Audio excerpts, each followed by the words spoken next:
There's no feeling more intense than starting over.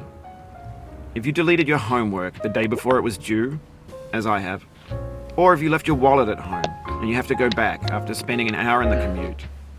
If you won some money at the casino and then put all your winnings on red but it came up black. If you got your best shirt dry cleaned before a wedding and then immediately dropped food on it.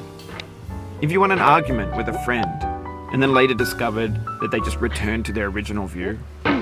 Starting over is harder than starting up. If you're not ready for that, like if you've already had a bad day, then what you're about to go through might be too much. Feel free to go away and come back. I'll be here.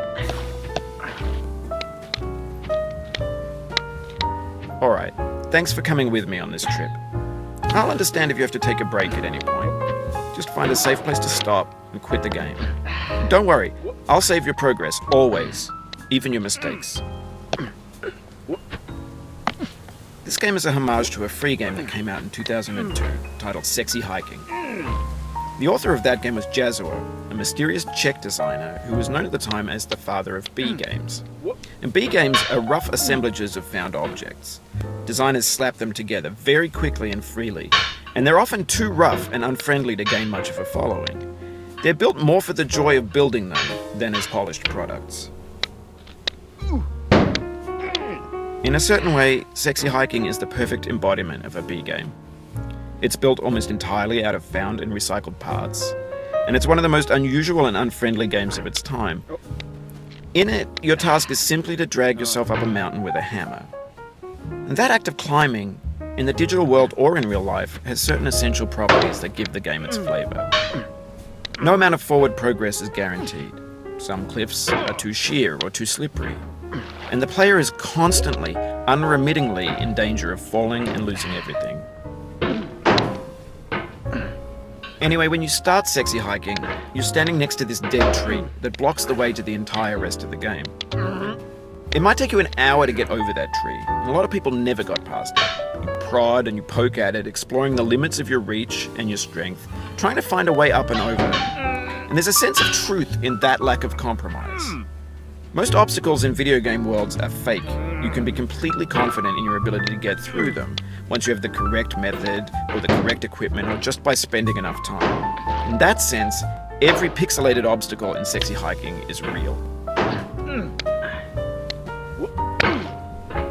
The obstacles in Sexy Hiking are unyielding, and that makes the game uniquely frustrating.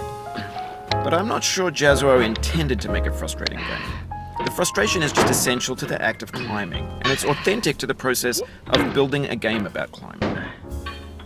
A funny thing happened to me as I was building this mountain. I'd have an idea for a new obstacle, and I'd build it, test it, and it would usually turn out to be unreasonably hard.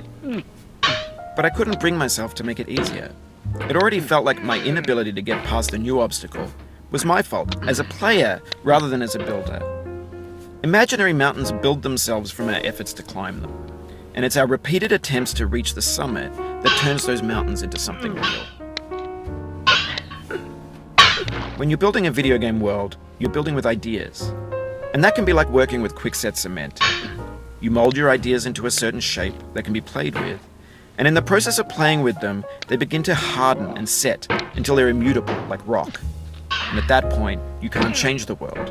Not without breaking it into pieces and starting fresh with new ideas.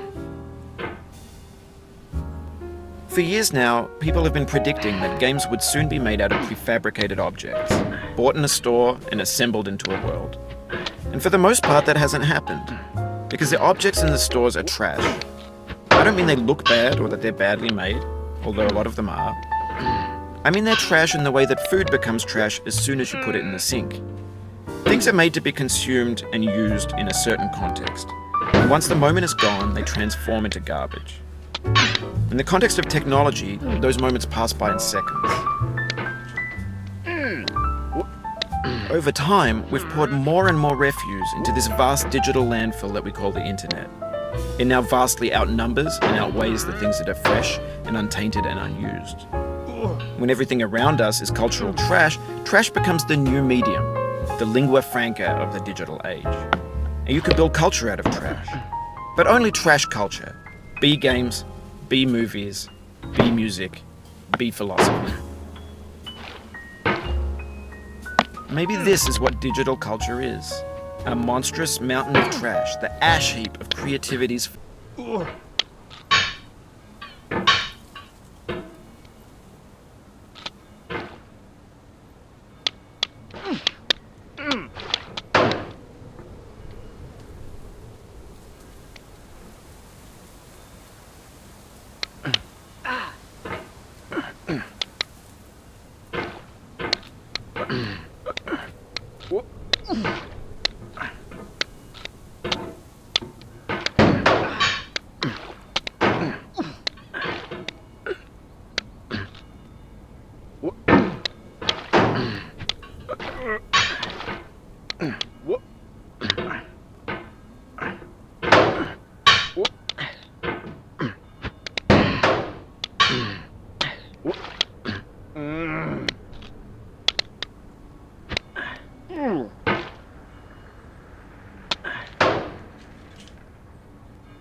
Everything's fresh for about 6 seconds, until some newer thing beckons, and we hit refresh.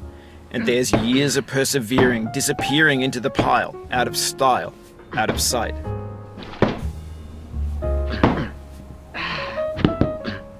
In this context, it's tempting to make friendly content that's gentle, that lets you churn through it but not earn it. Why make something demanding if it just gets piled up in the landfill, filed in with the bland things?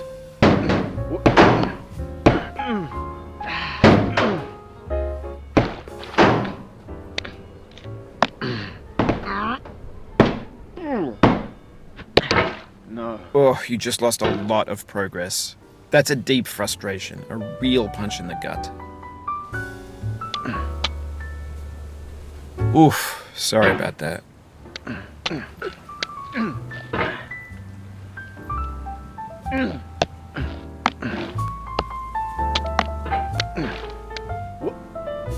Oh, it happened again.